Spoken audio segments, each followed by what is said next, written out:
It's Michael here with GoodyReader.com. We're at Book Expo America 2012. We're here with David Burleigh from Overdrive, and we just want to talk about some of their new initiatives that they've been launching and how they're doing in the marketplace. How is Book Expo so far? So far, so good. It's been busy. We've had a lot of fun here. It's day 3, and we have one more to go. So, with when you acquired Bookish in February, they're an HTML5 online reading app, and you guys have been very busy optimizing it for your own uses.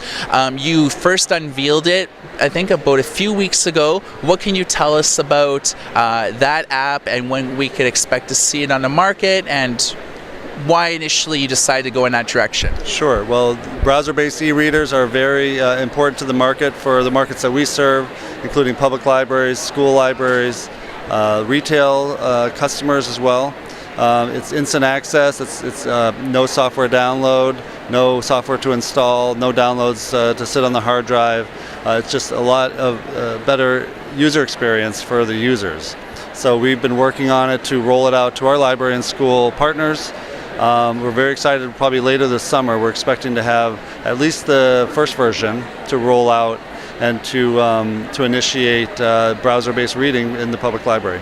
It almost seems for us, because we cover a lot of e-book and publishing, and a lot of people are more responsive to the online browser-based reading. For one, it requires less tech-savvy skills, and it's a far more intuitive because everybody knows how to use a web browser. Sure. So was the simplicity and elegance of it the main reason you decided to go in that direction? Absolutely. I mean, it's an open standard. It's just a lot easier. We're trying to improve our user experience all the time. So it's in the browser. There's no software, no app to install, no device activation either. So that sometimes that's another stumbling block that you can run into with multiple devices and multiple ebooks and all the different platforms that we are working with in the different schools and libraries. So yeah, absolutely, we were looking to improve the user experience. It's also a way for publishers and retailers themselves and libraries to benefit from the merchandising and the socialization opportunities. So we're really excited about that as well. All right, so one of the other announcements that you made that were in parallel to this was a new form of touchscreen that allowed customers to be able to navigate your catalog and very easily get these books on a myriad of devices. What can you tell us about that? That's the Overdrive Media Station. It's a great, as you said, touchscreen application. It's an application that's not only for the touchscreen, but it's also for any workstation in the library or in the school. It's going to incorporate this Overdrive Read browser-based e-reader, but also the entire catalog can be discovered, searched. You can use QR codes to go right to the page to check out the book and then download it onto any other device. We will be incorporating checkout into the application as well, later this summer or later this year. We're not exactly sure the timeline at this point. But we're excited because we're in pilot at an Ohio library, and it's called the Overdrive Media Station, and it's really improving discovery for the reader, for the publisher, for the library themselves to get more exposure for ebooks. How has the initial reception been of this? Because this is sort of new. It's really never been done before the way that you guys are doing it, and because a lot of libraries are feeling the pinch of the pennies these days. A lot of them are cutting staff. They're not really in solid financial positions. Libraries most often are not for profit business, so this really allows them to use a $200 touchscreen monitor, or allows them to use a tablet to display this. So you really allow these libraries a tremendous amount of freedom to buy hardware, either new or used. It's really up to them, and it's just running your type of software. That's right. It's any device really that can work with a browser. It's any popular computer, tablet, as you said. And so it doesn't have to be proprietary, which sort of locks you in, but it's any device or workstation that they already have.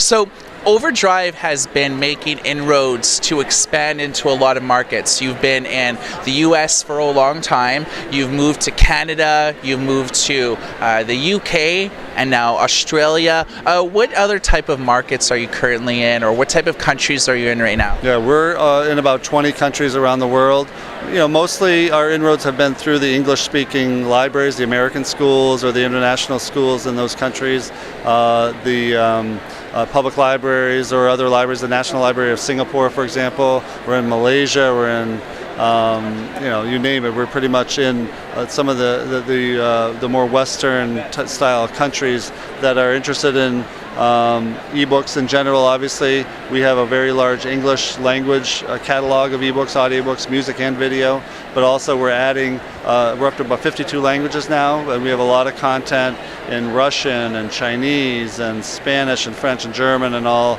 of those languages as well. So we're moving into the markets just as fast as we can. So you mentioned audiobooks and video.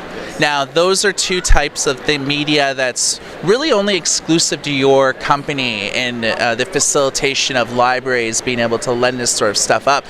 If I'm a library, what type of audio and video selection do I have to offer to my patrons?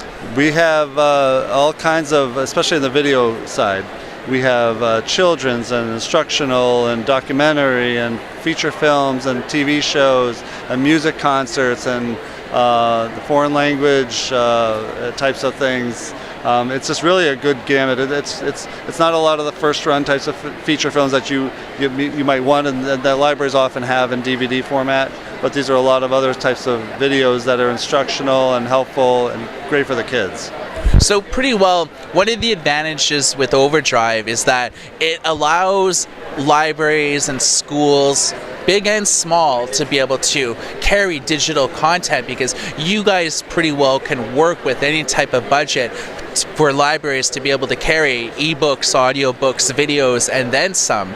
So what do you see in terms of library growth and the adoption of digital content? What do you see as some of the barriers for libraries that have yet to transcend to the digital frontier? Well, we supply about 18,000 libraries around the world. We're getting close to 20,000. The schools are really beginning to adopt it. That's our quickest segment right now, the fastest growing segment, really around the world. The schools, the colleges. We're partnering now with LexisNexis to get into the legal market, the law firms and the law schools. The barriers are really just, I can't even think of a barrier right now. It's growing so fast. Everyone is interested in it. The users are asking for it. It's the compatibility and it's the availability of the titles, the popular stuff, the educational stuff, the fiction and nonfiction, just about every genre. We're here at Book Expo talking to publishers of all genres in many different languages who are really excited to get into the ebook space.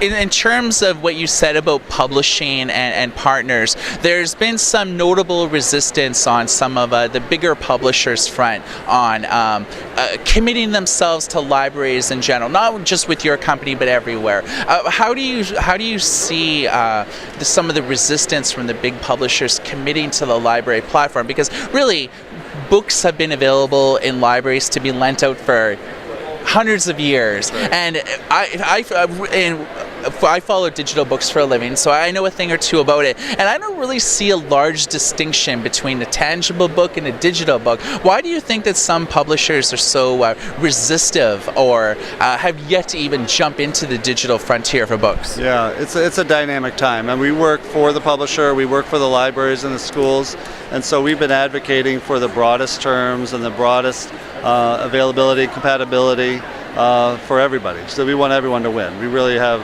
in fact, we created a win-win program for libraries, for the readers and for the publishers. So, I can't speak for the publishers about their specific concerns, but I know it's a very dynamic time, and they're just trying to find the best business model that's going to work for them and for their authors. Yeah, it seems that these days the digital ebook frontier is very new, and it's catching a lot of people off guard. And publishing companies have been around for hundreds of years, and they've always traditionally had their business model that's very rarely changed. And it really only seems in the last 5 or 6 years that ebooks have taken world by storm, and it's the old guard, if you will, is almost becoming a little bit displaced in dealing with all of these digital books, the audio books, the video.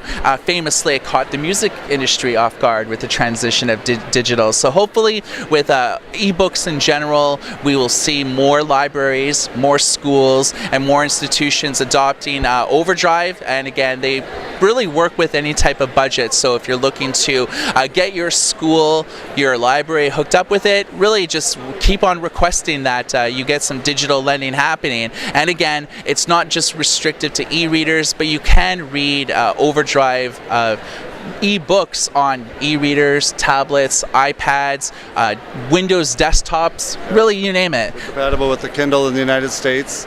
We're just about every major device now. All right, so again, we're here with David Burleigh of Overdrive, and we're at Book Expo America 2012.